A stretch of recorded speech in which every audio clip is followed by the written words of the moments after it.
Rogue Shepherd, the Rogue Man. Go ahead, Rogue Shepherd. Permission to deliver elephant in the room.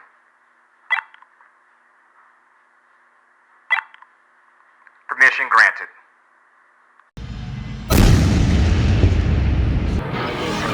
We finna see what they do with an elephant in the room, where the local legends come true.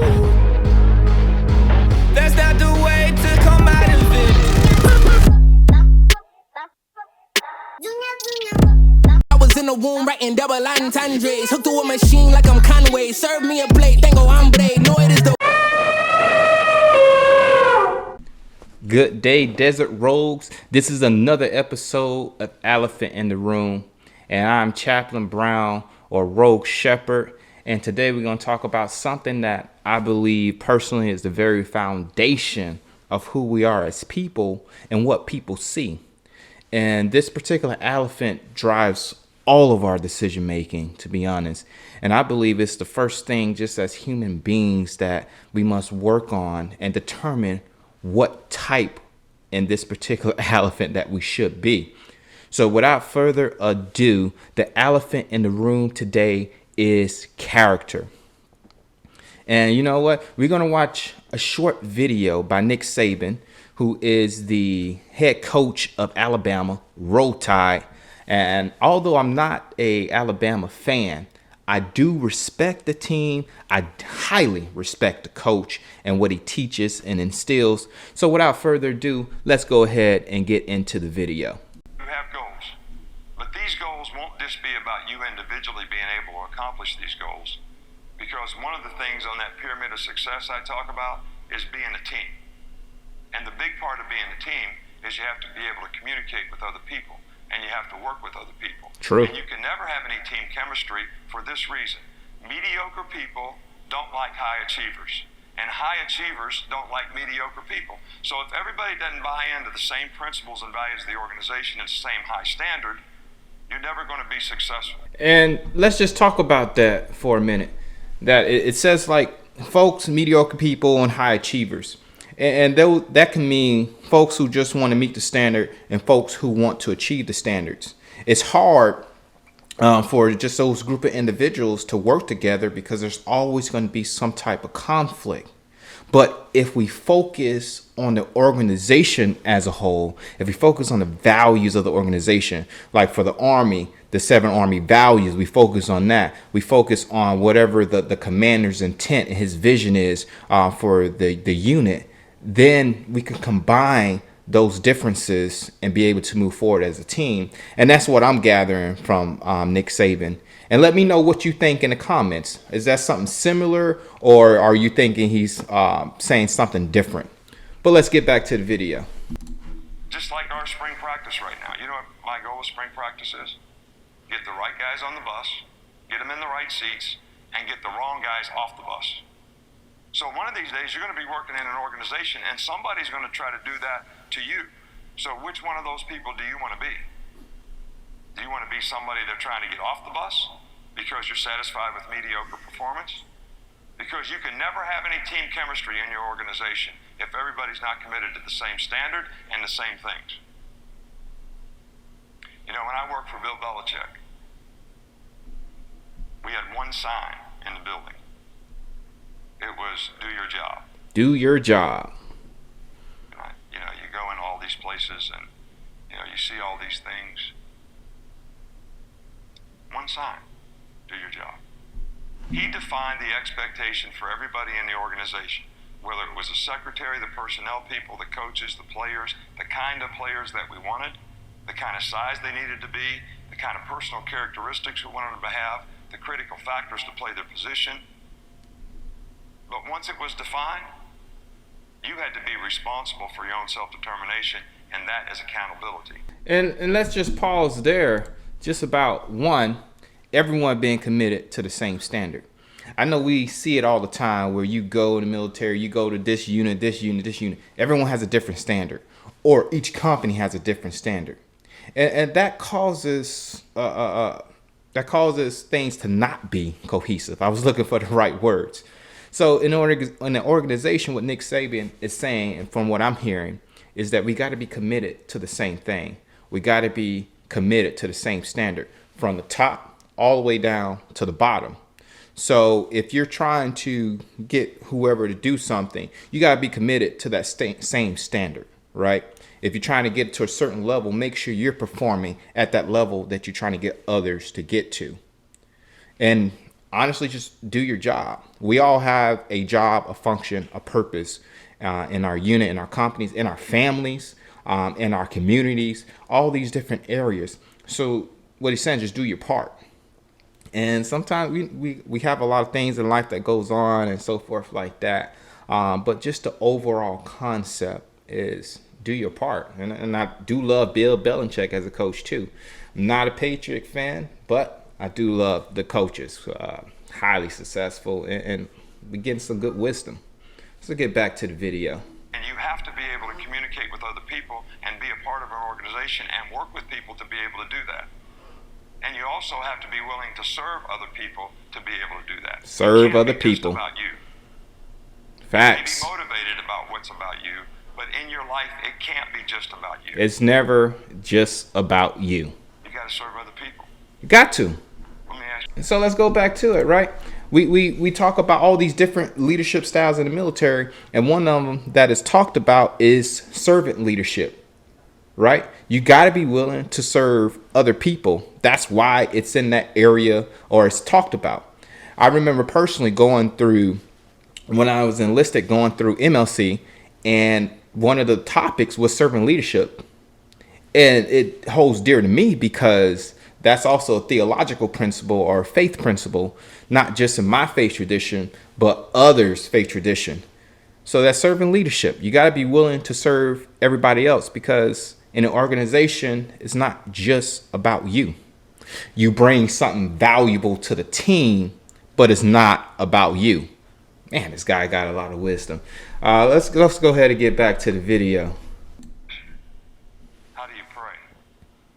Do you pray to be blessed? Or do you pray to be a blessing? Be a Somebody else blessing. can bless you. But you can be a blessing to everybody that you meet. Everything that you do, Amen. by the positive energy and attitude that you I don't know have. if he's preaching or What giving you a sow lecture. today? What feelings are you showing on your sleeves? I can tell some of our guys, the immature guys, when they come out to practice, whether they failed their math test, broke up with their girlfriend, something got wrong, something went wrong, because I can see it. We all have it. That's And other facts. guys are always creating positive energy that affects other people in a positive way.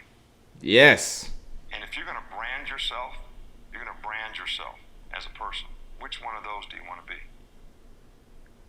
True. Be a The blessing. other thing is you always want to be smart about what you do. Ah, Marcel stood up here and told a story another wonderful just a coach. couple weeks ago when we had our clinic, and I put this sign up. I like this sign. You might think about this. He said when he was 14 years old, sophomore, playing in basketball on his high school basketball team in New Jersey, and he had this coach that was like a legend in terms of how many games he won. They had a rule on their team, just like you have a rule. You have rules here, you have rules in your organization. Values, rules, regulations.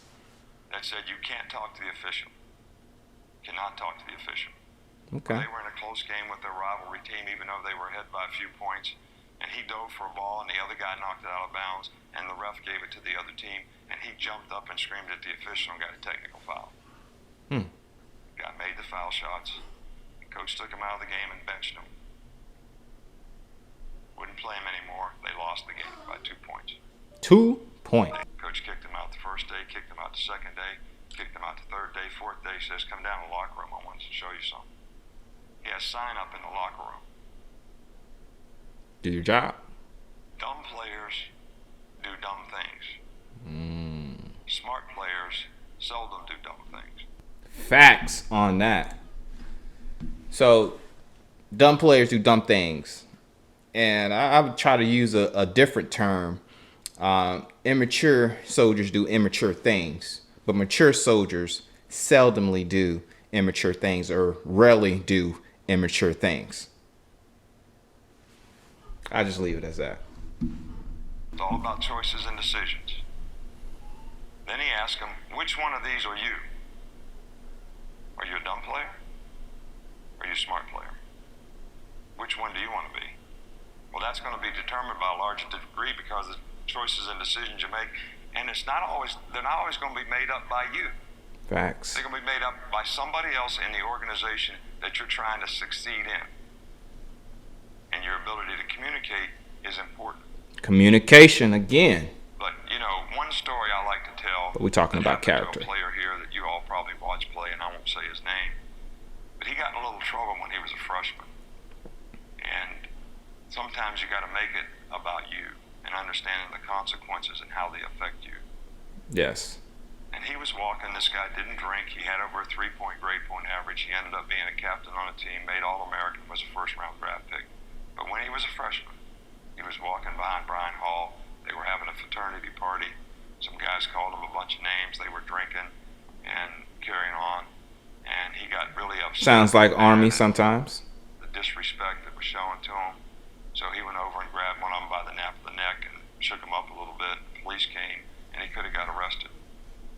So I called him in my office, and I said, man, you just can't do those kinds of things. Well, the first thing he was is defensive with me about what he did. You can't expect me to let people call me those kind of names, do those kinds of things, and not do something about it. Everyday And I people, said, everyday what? lives. I agree with you. I think you're right. But you're going to be a first-round draft pick someday. You're going to make $30 million if you're a first-round draft pick. Mm-hmm. If that cop would have given you an assault charge, you would be a third-round draft pick, and you would make $2 million.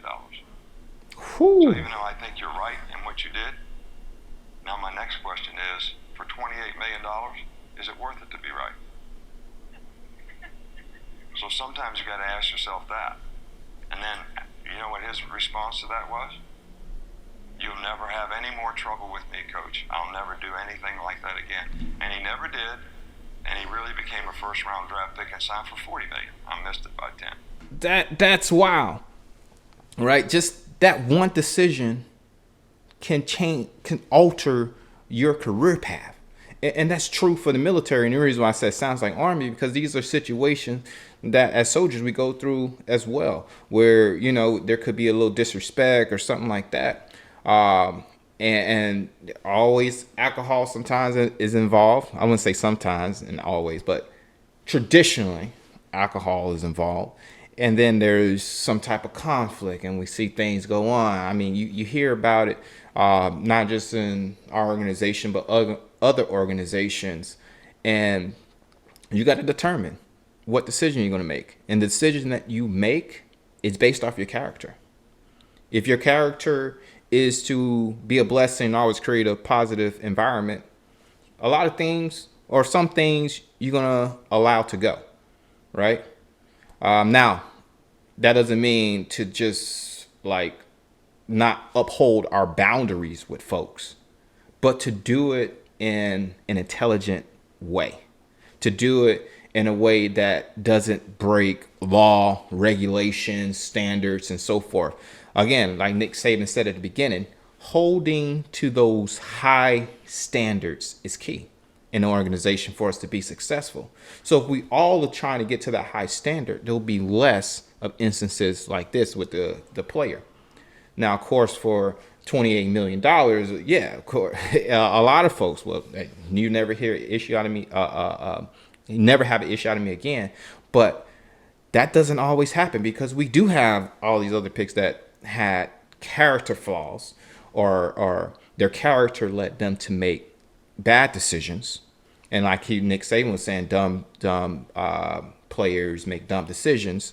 Again, we as in our immaturity, we sometimes make immature decisions, or we will make immature decisions. But as you grow in maturity, and to always aim to grow in maturity, so that you don't make certain decisions that can cost you your career, that can cost you your family, that can cost you just your reputation as a human being. So just continue to work on your character, because it impacts you for a lifetime. For that player, that was a matter of millions and so forth. But for soldiers, that's a matter of our career. That's a matter of what positions that we get into, how much influence we will have, and what kind of schools we can get into and so forth. Our decisions impact everything.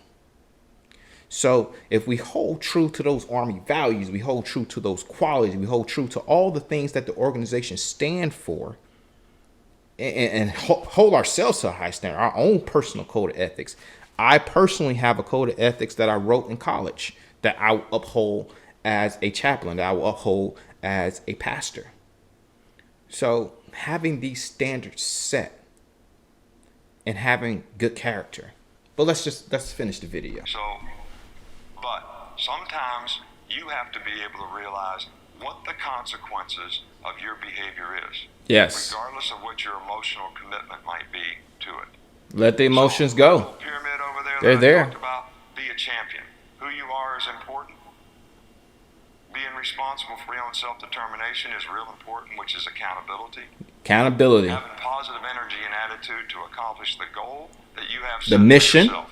And your goal is a process. Yes. It's not a result. No. And you got to be a part of the team. And to be Always. a part of the team, you got to buy into the principles and values of the organization. And you got to trust and respect the people that are on the team that you have to work with every day. And you'll always be able to accomplish more if you can do those things. So I appreciate your opportunity to come over. To be honest, I'm not a Roll Tide fan. Again, as I said in the beginning, but there's respect for the team. And Nick Saban, I'm definitely a Nick Saban fan, just from what he's teaching and what he's instilling. Now, as mentioned before, no matter how high your standards, you're going to seldomly make bad decisions. And I encourage you to forgive yourself of those decisions and find a way to find forgiveness and reconciliation if possible. And definitely reconciliation with yourself at all times. That way, you don't seep into depression and so forth. But not only that, is that you got to give yourself a little grace too, because you're going to make mistakes. And no matter who you are, everyone makes mistakes. But we shouldn't be making mistakes regularly, constantly, in certain areas of life as we continue to grow. We should be growing. So with that, I leave you with a scripture from my faith tradition, and that's Galatians 5:22-23. And I'm going to read it off my screen here. But the fruit of the Spirit is love, joy, peace, forbearance, kindness, goodness, faithfulness, gentleness, and self-control. Against such things there is no law. So if you bear, for me in my faith tradition, if I bear those particular qualities, then I have nothing to worry about. I will always be in good standing with people around me. I will always, number one in my life, be in good standing with my God in whom I serve, with people around me. If I just hold to values and morals and character, my character. So this is Rogue Shepherd signing off.